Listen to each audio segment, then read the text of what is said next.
I still remember that day, as if it had been yesterday.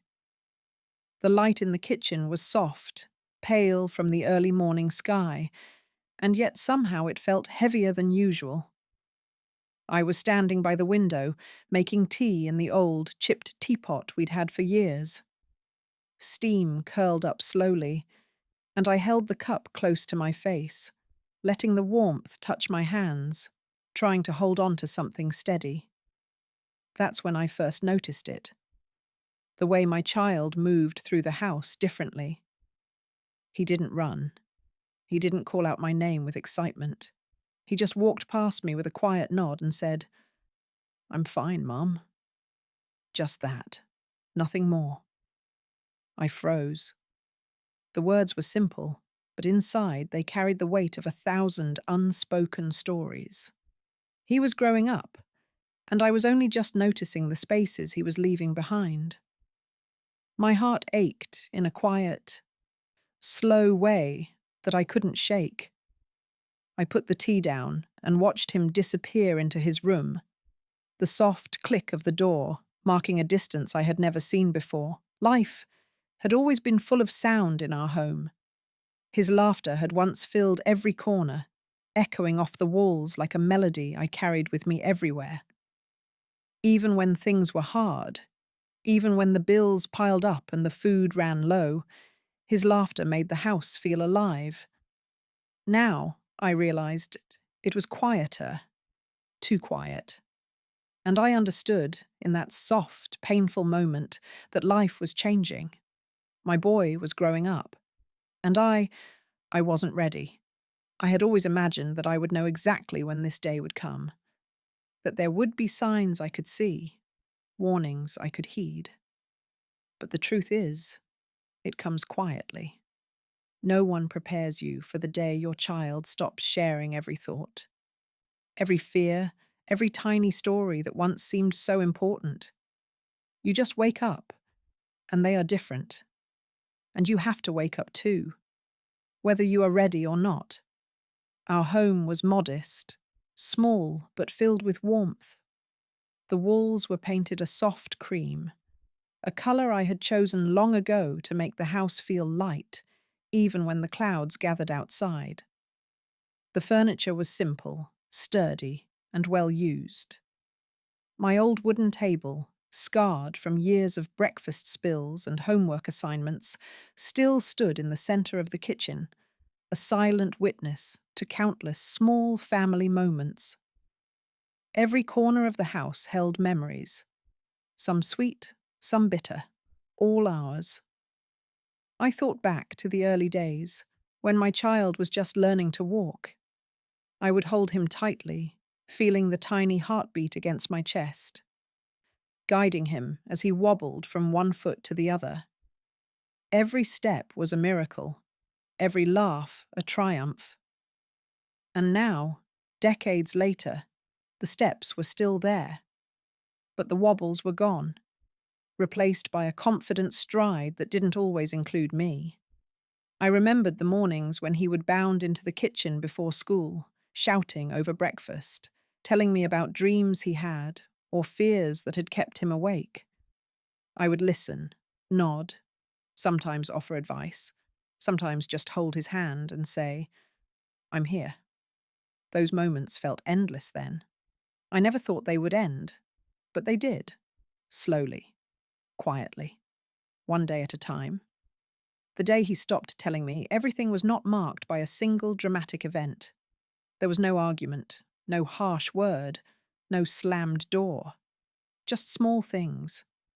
A pause before answering my questions. A reluctance to speak. A quiet withdrawal that felt sudden only because I had never been paying attention. I tried to brush it off. I told myself it was normal, that growing up means learning to keep some things private, but my heart knew better. The spaces left behind were too big to ignore. I felt them in the quiet of the evenings, in the empty corners of the kitchen, in the rooms where laughter used to live. My husband noticed it too, of course. But men see these things differently. He would shrug and say, "He's growing. give him space. And he was right. But space felt like distance, and distance, I realized, could be more painful than conflict. I spent hours thinking about the past, small, beautiful, ordinary moments that now seemed fragile and fleeting. I remembered the first day he rode his bicycle without training wheels. I remembered the way he would climb into my lap after a nightmare, seeking comfort without words. I remembered every scraped knee, every tear, every whispered secret. Those moments were gone, and in their place, a quiet that felt heavier than any storm I had weathered. It was in the quiet that I first understood the truth. My child was no longer a child. He was growing up, learning to hold parts of himself that I would not always be privy to. And though I wanted to be proud, I felt a wave of grief I hadn't expected. The grief of letting go. It is subtle, this grief. It does not hit like a falling tree. It creeps into your chest and spreads slowly, gently, but persistently. It comes with memories and longings and questions you cannot answer. And it comes with love, the kind of love that refuses to leave even when the world shifts beneath your feet. I remember sitting on the worn armchair in the living room that evening, listening to the house breathe around me. The silence was not empty. It was full of what had been and what could not return. And as I sipped my tea, now lukewarm, I realized something else. This was not just a day about him. It was a day about me, too. About learning to be a mother to a growing child. About understanding that love sometimes means letting go, quietly, without expectation or complaint. I thought about the conversations we used to have, the ones where he would tell me every detail of his day, how a friend had upset him, how he had solved a problem at school, how he had laughed at something silly. Those conversations were treasures, and now they were gone. Or rather, they had transformed into silence, into reflection, into a new form of connection that I had yet to understand.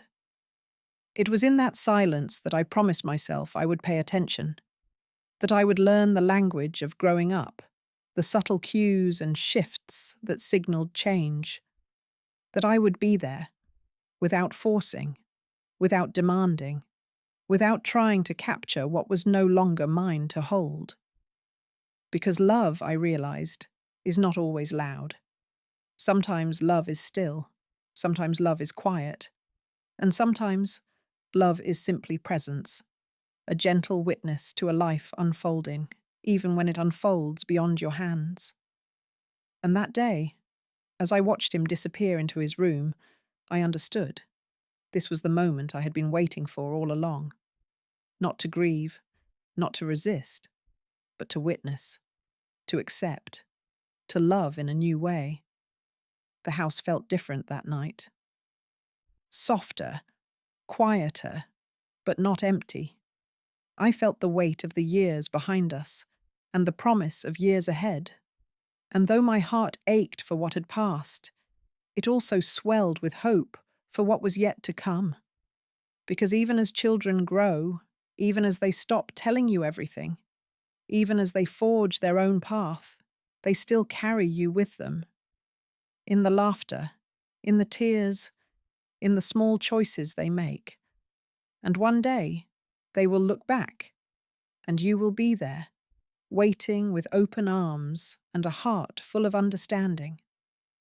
The days that followed were quiet, but different. Not the kind of quiet you notice immediately, but the kind that slowly settles in, like dust on furniture. I began paying more attention to him, watching the little changes, the way he carried himself, the way he held back words, the way he paused before answering. Each small pause told me something had shifted. Each unspoken thought weighed on me, heavier than any spoken argument could. Our mornings, once filled with laughter and chatter over breakfast, became subdued. He would pour his own cereal silently without looking up. I would ask him how he slept, and he would nod or mumble a short, "Fine." Sometimes I would reach across the table, hoping for his hand in mine, and he would leave it untouched. I wanted to think it was normal, that all children go through a stage like this. But my heart kept whispering that this was something more, something that came with growing up in a way I hadn't been prepared for. I tried to fill the silence with small routines, making tea in the morning, setting the table just the way he liked, leaving little notes by his plate. But even those gestures were met with minimal acknowledgement. My heart ached, but I forced a smile. I had always believed that love was about showing up, even when it was hard.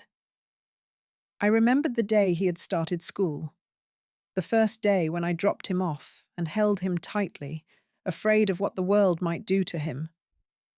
I remembered the tears in my eyes and the way he looked back at me, trying to be brave. And now, years later, he was walking through the world alone in ways I could not follow. I felt a mix of pride and sorrow, a tangle of emotions I could hardly untangle. It was during one of these quiet evenings that the first tension surfaced. He had come home later than usual, and I was waiting at the kitchen table hoping for conversation. I asked casually, "How was your day, Beta?" He shrugged and muttered, "It was fine." I pressed gently, trying to encourage him to speak. "Did anything happen at school? Something funny? Something new?" He avoided my eyes and said nothing, just kept stirring his tea. And in that moment, I realized that he was holding something back. Not deliberately, not as a punishment, but because he had learned to keep a part of himself to himself, a part of him that no longer belonged to me entirely. The days grew longer in their quietness. I tried to remind myself that this was natural, that growing up meant privacy, that children needed space. But space can feel like distance, and distance feels like absence when you are used to constant closeness. At night, I would sit in the living room, watching the soft glow of the streetlights through the window, thinking about the boy he had been. The small hands that once clutched mine in fear, the tiny voice that had shared every joy and sorrow, the eyes that had trusted me with everything. All of it felt so far away now. I began noticing subtle changes in our home routine. He stopped leaving notes on the fridge for me. He stopped asking me to taste his new recipes or tell him if his school projects were good enough. Even our conversations at the dinner table had changed. Where once he would talk freely, now he spoke only when spoken to, giving short, clipped answers. It was not rebellion. It was not defiance.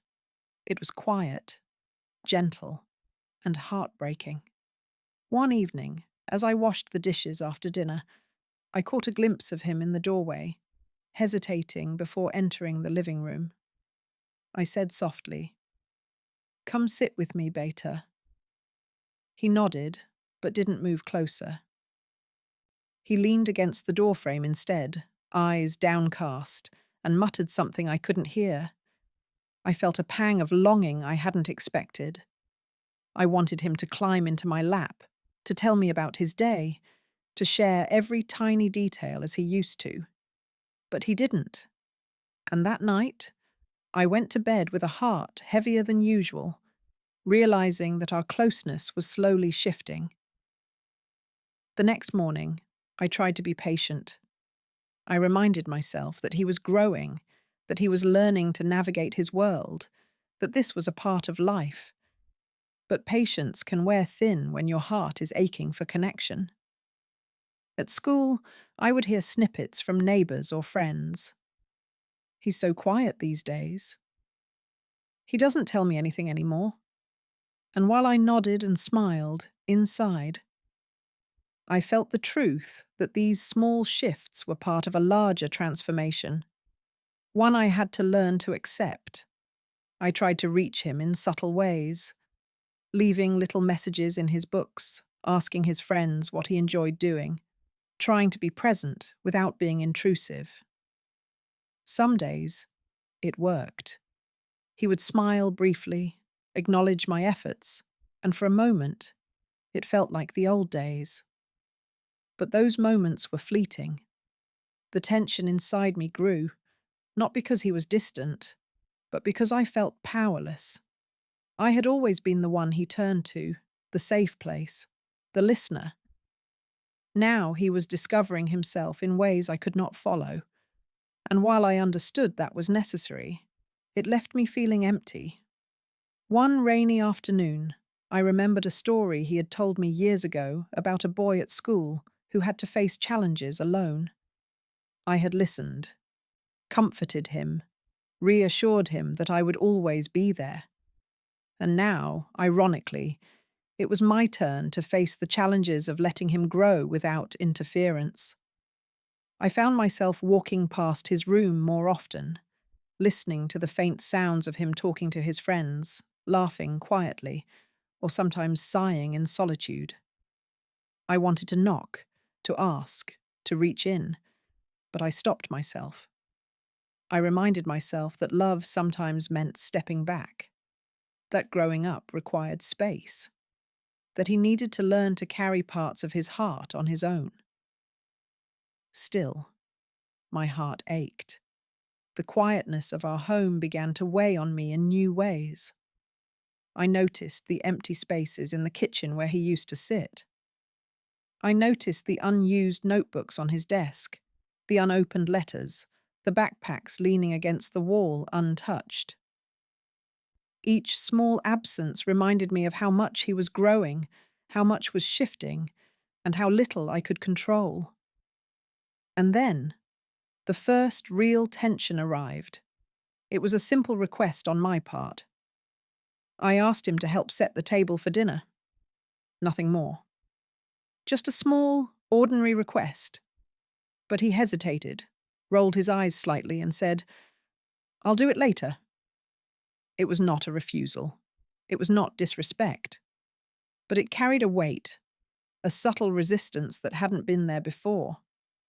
I felt a flash of frustration, quickly replaced by guilt. How could I be upset with him for growing up? How could I be frustrated for wanting him to be present? We sat at the table in silence that night, eating quietly. I noticed him fiddling with his fork, avoiding my gaze. I realized that our home had become a place of observation rather than conversation. A place where I watched him learn, grow, and slowly drift in ways I could not guide. I went to bed that night thinking about how much life had changed in just a few months. The small tensions that once seemed insignificant now felt like quiet cracks in our relationship. And I understood, with a sinking heart, that this was only the beginning. The next days brought more small moments of tension. He would answer me briefly, then retreat. He would come home late, not bothering to share details. I would try to engage him in conversation, to ask about school or friends, but he would give short, clipped replies or deflect with a casual, "Fine." And yet, in between these small conflicts, there were moments of tenderness. A fleeting smile, a soft word, a glance that said, "I still need you." Those moments were precious. They reminded me that love was still there, just hidden behind the growing layers of his independence. I began to realize that my role as a mother was changing. No longer could I be the constant listener, the holder of every story. I had to learn patience, understanding, and the quiet art of letting him carry parts of himself alone. Some evenings, I would sit quietly in the living room, the rain tapping against the windows, and think about all the conversations we used to have. The secrets he shared, the dreams he whispered, the fears he confided.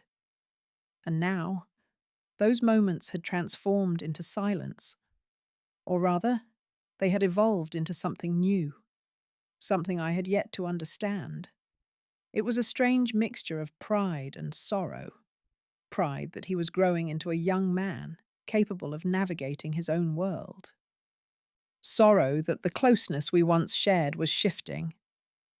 And slowly, I began to understand that both feelings could exist together, that love could feel heavy and light at the same time. I reminded myself that growing up was a process, not a moment, and that part of loving a child was learning to adjust, to accept, and to witness without interference. But even knowing this, the ache of absence remained. The tension in our home grew like the slow drip of rain on the roof, almost imperceptible at first, but persistent. I noticed it in the smallest things, the way he paused before answering a question, the way he lingered in his room a little longer, the way he avoided eye contact during dinner. Each small action carried a weight, and though I tried to tell myself it was normal, my heart knew the truth. One afternoon, I asked him about a project he had been working on for school. I expected the usual enthusiasm, the detailed explanation, the eagerness to share, but he simply shrugged. "It's fine," he said. I waited, hoping for a follow-up, a story, anything. But none came. I tried again. "Did you need any help?" "No, Mom. I've got it," he said, finally looking up with a brief, polite smile. I could feel a pang in my chest. This was the first time he had refused me help with anything at all. Not in anger, not in defiance, but in quiet self-reliance. It was a reminder that he was growing up, and that my role in his life was shifting in ways I could not control. The days grew longer in their quietness. I found myself lingering by his room door, listening to him laugh softly with friends on the phone, wishing he would include me again. I would remind myself, give him space, let him grow.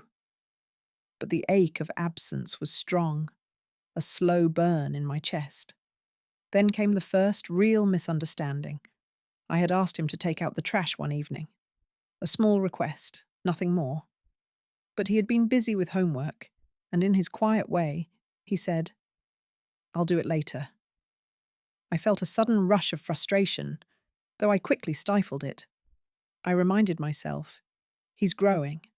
This is normal. But inside, a seed of worry had been planted.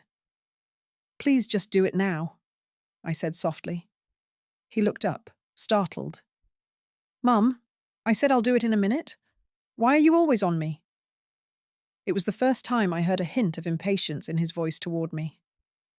My heart sank. I wanted to scold him, to tell him he didn't understand, but I stopped myself. Instead, I nodded and walked away, leaving him to finish his work. That night, I sat in my armchair, the rain tapping softly against the windows, thinking about how things had changed. I realized that his independence, which should have been a source of pride, also carried the weight of loss. I was losing the child I had known, and I had no control over it. The next morning, I tried to reconnect in small ways. I made his favorite breakfast and left a note on the table. "I hope you enjoy this, Beta. Love, Mum." He glanced at it, smiled faintly, and left without a word. It hurt. Not because he had ignored me, but because I realized our connection was changing, and I didn't know how to bridge the new distance. Weeks passed, and the pattern continued. Conversations became shorter, interactions more subdued. I found myself walking on eggshells, unsure how to reach him without overstepping. I longed for the days when he would tell me everything, when laughter and stories filled the house, when I could soothe his fears with a word, a touch, or a hug. One afternoon, I overheard him talking to a friend outside. He laughed, quietly, about something that had clearly been important to him. But when I asked about it later, he shrugged and said, "Nothing, just a story." I felt a wave of sadness wash over me. He was sharing with the world, but withholding from me, the one person who had always been his safe place. And I realized that my role as a mother had changed. I was no longer the center of his world. The tension became more noticeable during meals. He would sit quietly, eating slowly, his eyes fixed on the plate. I would try to ask questions, gently prompting conversation, but he would respond with short, clipped answers or deflect entirely. One evening, I decided to try a different approach. I sat beside him on the couch and said softly, "Beta, I notice you've been keeping things to yourself. I just want you to know that you can always tell me anything." He hesitated, then said, "Mom, I know. I just, I don't feel like talking all the time." I nodded, trying to mask the ache in my chest.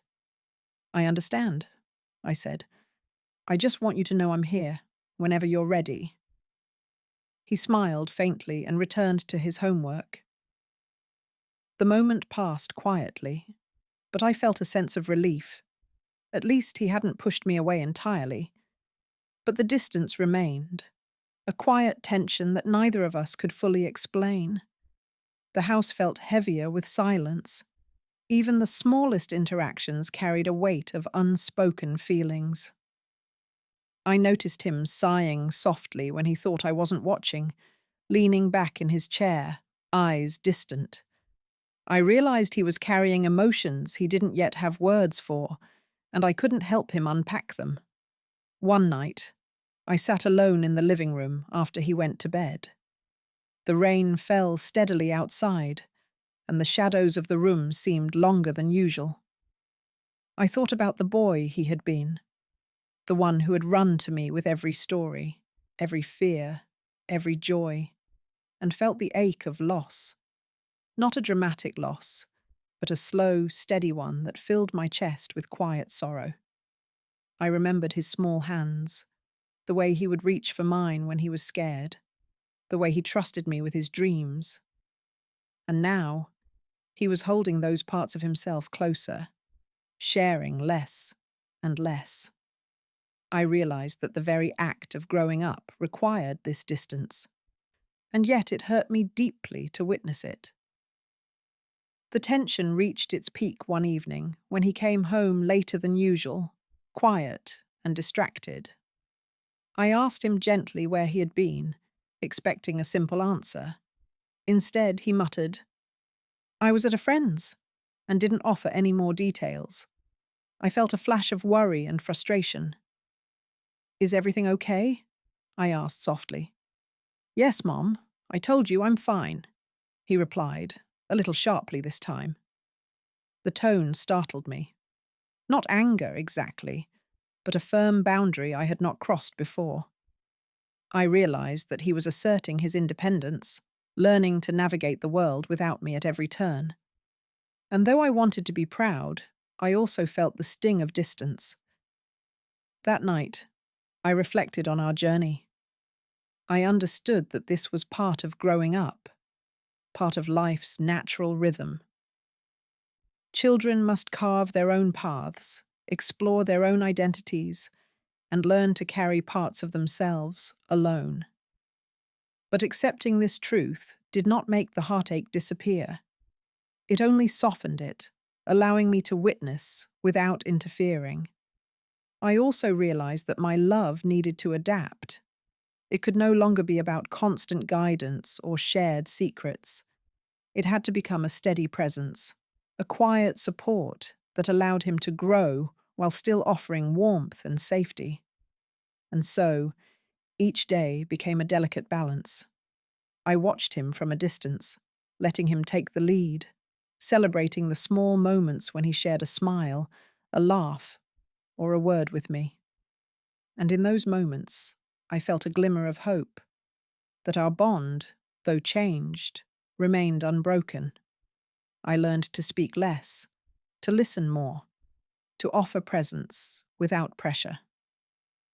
I learned that love could be silent, patient, and still powerful. And slowly, very slowly, he began to show glimpses of the boy I had once known, intertwined with the young man he was becoming. Yet the rising tension remained. The gap between childhood and adulthood was not a sudden leap. It was a slow, winding path, filled with moments of misunderstanding, quiet rebellion, and tentative reconnection. Each day brought new challenges, new lessons, and new opportunities for both of us to grow. I began to understand that my role as a mother was evolving. I was no longer the holder of every story, the fixer of every problem, the constant companion. I was becoming a witness, a guide, a safe harbor from which he could launch into the world.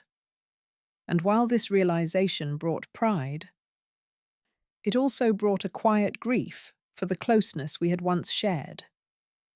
It happened on a quiet Saturday afternoon.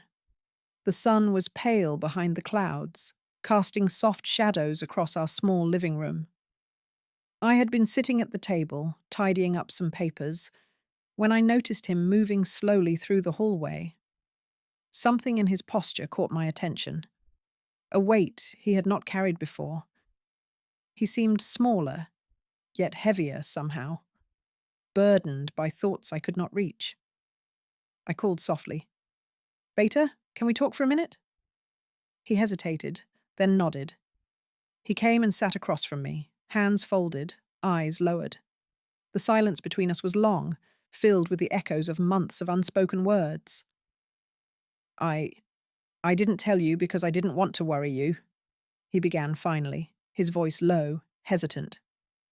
I leaned closer, heart tightening. "Tell me what? Beta?" He looked at me, and I saw it then. The flicker of vulnerability, the small tremble of someone carrying more than they should. "There's a lot going on at school, with friends. I didn't know how to explain, and I thought, maybe you wouldn't understand." I reached out, touching his hand gently. "I will always try to understand. That's my job. You don't have to carry it all alone." He nodded, swallowing hard. And in that moment, I realized the distance that had grown between us was not born from defiance or rejection. It was born from his desire to protect me, to handle his own burdens, and to find himself in the world without relying on me for every answer. Tears gathered in my eyes. I wanted to tell him how proud I was, how much I loved him, how sorry I was that I had not noticed sooner. But words felt too small for the weight of the moment. Instead, I held his hand, letting the silence speak for both of us. For the next hour, he began to speak, slowly, carefully. He told me about struggles with friendships, the pressure of schoolwork, fears he had never voiced. I listened, not interrupting, not offering advice unless he asked. I let him speak in his own way, at his own pace. And as he did, I realized something profound. My child had not stopped needing me. He had only learned to carry parts of his heart alone until he was ready to share. It was a turning point for both of us. I saw clearly that growing up did not mean leaving me behind. It meant learning to navigate the world with me as a guide, not a crutch. It meant trusting me with parts of himself when he chose to, not when I demanded it. Later that evening, we sat together in the living room, the rain tapping softly on the windows. I asked, "Would you like to go for a walk? Just the two of us?" He smiled faintly, and for the first time in weeks, I felt a bridge forming between us. "I'd like that, Mom." As we walked, I listened to him talk about his dreams, his fears, the small victories and losses of the day. I didn't offer solutions unless he asked. I didn't interrupt. I simply listened and let him know, with every glance, every nod, every gentle squeeze of his hand, that I was there, that I always would be. That night, after he went to bed, I sat alone in the living room. The house was quiet again, but this time the quiet was not heavy. It was soft, comforting, filled with the knowledge that connection could be renewed even after distance had grown. I realized then that being a mother was not about controlling every detail of my child's life. It was not about knowing every thought, every secret, every fear. It was about presence, steady, patient, unwavering presence. About witnessing growth without interference, loving without condition, and trusting that my guidance mattered even when it was silent. The next days brought small signs of change. He began sharing bits and pieces of his life without my prompting. A laugh, a story, a question asked in passing. These moments were brief, fleeting, but they were enough. Enough to remind me that the bond we shared had not been broken. It had only evolved. One evening, I found a note slipped under my door. "Thanks for always being there, Mum. I know I don't say it enough." I held it in my hands, tears falling silently. That note carried more weight than any long conversation. It was a quiet acknowledgement of love, trust, and understanding. A bridge across the gap that had grown between us. From that day forward, I learned to step back when needed, and step forward when welcomed. I learned to watch him carefully, without hovering, to guide without insisting, to love without expectation. And slowly, gently, he began to open his heart again, in his own way, on his own terms. The turning point was not a single event. It was a moment of understanding, a shift in perspective, a realization that the love between a parent and child does not vanish with independence. It transforms. It grows quiet, but it grows strong. It allows space, and in that space, trust blossoms. I remember sitting at the kitchen table that night, the soft glow of the lamp illuminating the worn surface. I sipped my tea slowly, letting the warmth spread through me. I thought about the months of tension, the small misunderstandings, the quiet moments of distance. And I understood, finally, that every difficult moment had brought us here, to a place of deeper connection, of patience, of love redefined. I realized that growing up is not a threat to a parent's love. It is an invitation to see your child in a new light, to witness their strength, their courage, their emerging independence. And it is an opportunity to grow alongside them, to learn patience, humility, and unconditional love. That night, I felt a sense of peace I hadn't known in weeks. The house was quiet, but not heavy. The rain had stopped, leaving a soft, clean smell in the air. I sat back, letting myself breathe fully, grateful for the journey we had taken, from closeness to distance, from silence to understanding. The next morning, I watched him get ready for school. He paused at the door, looked at me, and said, "Thanks, Mom." Not just for something I had done, but for simply being there, for being steady, for understanding without controlling. And in that moment, I knew the turning point had come. We had crossed a bridge together, from distance to reconnection, from quiet tension to mutual understanding. And while the road ahead would continue to have challenges, I felt ready to walk it with him, patiently, lovingly, and without fear. Because I had learned a vital truth. Love does not demand constant conversation. Love does not need daily proofs. Love grows quiet and strong, through presence, patience, and trust. And when children grow up, the parent who understands this will always remain their safe place, even as they step further into the world. In the weeks that followed, our home began to feel lighter. The quiet that once weighed heavily on my chest was now softened by small signs of connection. My child, no longer the little boy who shared everything without hesitation, was growing into a young person capable of navigating life on his own, yet still carrying the bond we had always shared.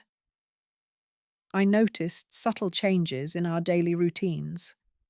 He would sometimes linger at the kitchen table in the morning, asking about plans for the day.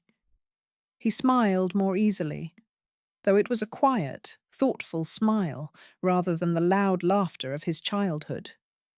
And when he did speak, I listened carefully, giving him space to form his thoughts, offering guidance only when asked. One evening, as we sat together in the living room, he turned to me and said, "Mom, I've been meaning to tell you. I appreciate how patient you've been." I blinked, my heart swelling. "Patience is easy when it's for you, Beta," I replied softly. He smiled, a little shy, and returned to his homework. But the words lingered, echoing in my heart. They were a quiet acknowledgement of the distance we had bridged, a recognition that our relationship had evolved but remained strong. I realized that the turning point had changed us both. He had learned to carry parts of himself independently, to trust in his own strength, and to share only when he was ready. And I had learned to love in a different way, with patience, understanding, and a quiet presence that allowed him to grow without fear of losing my support. The days continued, each small interaction building upon the last. We shared short conversations at the table, laughter over small jokes, and moments of silence that no longer felt heavy. Our home, once shadowed by tension and distance, now felt like a place of gentle connection. I began to reflect on the journey we had taken together. The months of distance had taught me something invaluable: that love does not require constant sharing, that trust can exist even in silence, and that a parent's role evolves as a child grows. I remembered the countless nights when I had worried silently, wondering if I was doing something wrong, wondering if I had lost him forever. And now I understood that those worries were part of the process, part of the delicate balance between guiding a child and letting them find their own path. One Sunday afternoon, I found him sitting quietly in the garden, sketching in his notebook. I watched from the doorway, not wanting to disturb him, and saw the focus and determination on his face. The boy who once relied on me for every reassurance was now discovering his own voice, his own way of expressing himself. I stepped closer, gently asking, "Can I see what you're drawing, Beta?" He glanced up, smiled faintly, and held out the notebook. "Just some sketches I've been working on," he said softly. I looked at the pages, admiring his work. "These are beautiful. I'm proud of you," I said. His eyes met mine for a moment, and I saw something I hadn't noticed in weeks: a quiet gratitude, a trust that had never wavered even in our distance. It was in moments like these that I understood the essence of parenting: not to control, not to demand, not to hold too tightly, but to be a steady presence, to witness, to support, and to love without condition. Life did not return to the way it had been before. That was never possible, nor should it have been. Change is inevitable, and children must grow. But the love that had guided us through the early years had transformed into something deeper, quieter, and more resilient. I began to embrace the new rhythm of our lives. Mornings filled with brief conversations, Afternoons with quiet companionship, evenings with shared meals and gentle talks. The laughter was not as loud, but it was genuine. The stories were fewer, but each one carried meaning, and the silences, once heavy, were now comfortable, spaces where we could simply be together without expectation. I realized that being a mother to a growing child required courage as well as patience. Courage to let go of the need for constant closeness, courage to accept that some burdens must be carried alone, and courage to trust that the bond we shared would endure. One rainy evening, as I watched him reading quietly in his room, I felt a wave of gratitude. I had witnessed his growth, his journey toward independence, and his quiet courage, and in that, I found peace. I thought about the early days, the moments of laughter, the scraped knees, the whispered fears. I thought about the months of tension, the silences, the small misunderstandings, and I understood that every moment, every challenge, every tear had led us to this place of quiet connection and mutual respect. The next morning, he came into the kitchen with a cup of tea he had made for me. "Here, Mum," he said, placing it gently on the table. "I thought you might like some tea." I smiled, taking the cup in my hands. "Thank you, Beta. This is perfect." And in that simple act, I saw the culmination of everything we had experienced together: a child growing into independence, a mother learning to love in a new way, and a bond that had transformed but remained unbreakable. I began to reflect on what I had learned through all of this. Growing up does not mean leaving a parent behind. It means learning to navigate the world, to carry one's heart, and to share only what is necessary. It means trusting in those who have loved you from the start, even when you step into spaces alone. And for the parent, it means letting go without fear, loving without expectation, and being present without interference. It means understanding that love can be quiet, patient, and gentle, and still powerful. Years from now, I know I will look back on this time and remember it not as a period of loss, but as a time of growth for both of us. I will remember the small tensions, the quiet silences, the moments of frustration, and the moments of connection.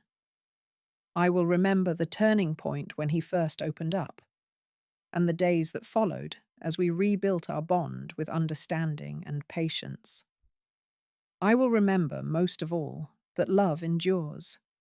It changes shape, it grows quiet, it shifts with time, but it never disappears. And when a child grows up, the parent who understands this will always remain their safe place, a steady heart in a changing world. That evening, as I tucked him into bed, he whispered, "Good night, Mom. Thanks for always being there."